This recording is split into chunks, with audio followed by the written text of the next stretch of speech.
Then I looked, and there before me was the Lamb, standing on Mount Zion, and with him 144,000 who had his name and his Father's name written on their foreheads. And I heard a sound from heaven like the roar of rushing waters and like a loud peal of thunder.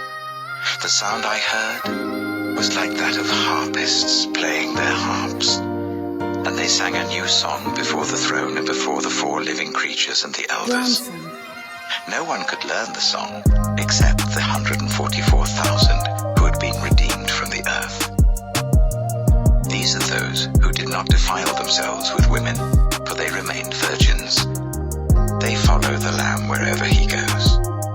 They were purchased from among mankind and offered as first fruits to God and the Lamb.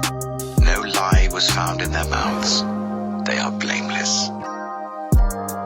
Then I saw another angel flying in mid-air, and he had the eternal gospel to proclaim to those who live on the earth, to every nation, tribe, language, and people.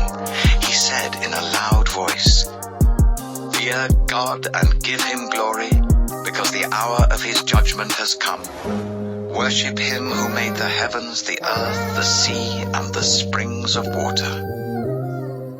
A second angel followed and said, "Fallen, fallen is Babylon the Great, which made all the nations drink the maddening wine of her adulteries."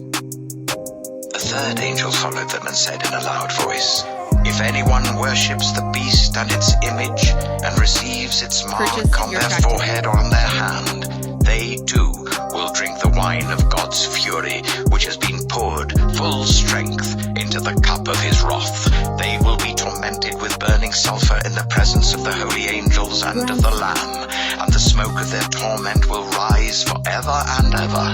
There will be no rest, day or night, for those who worship the beast and its image, or for anyone who receives the mark of its name." This calls for patient endurance on the part of the people of God, who keep his commands and remain faithful to Jesus. Then I heard a voice from heaven say, "Write this: Blessed are the dead who die in the Lord from now on." "Yes," says the Spirit, "they will rest from their labor, for their deeds will follow them." I looked, and there before me was a white cloud, and seated on the cloud was one like a son of man with a crown of gold on his head and a sharp sickle in his hand. Then another angel came out of the temple and called in a loud voice to him who was sitting on the cloud, "Take your sickle and reap, because the time to reap has come, for the harvest of the earth is ripe." So he who was seated on the cloud swung his sickle over the earth, and the earth was harvested.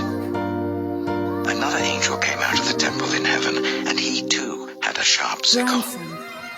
Still another angel, who had charge of the fire, came from the altar and called in a loud voice to him who had the sharp sickle, "Take your sharp sickle and gather the clusters of grapes from the earth's vine, because its grapes are ripe." The angel swung his sickle on the earth, gathered its grapes, and threw them into the great winepress of God's wrath. They were trampled in the winepress outside the city, and blood flowed out of the press, rising as high as the horses' bridles for a distance of 1,600 stadia.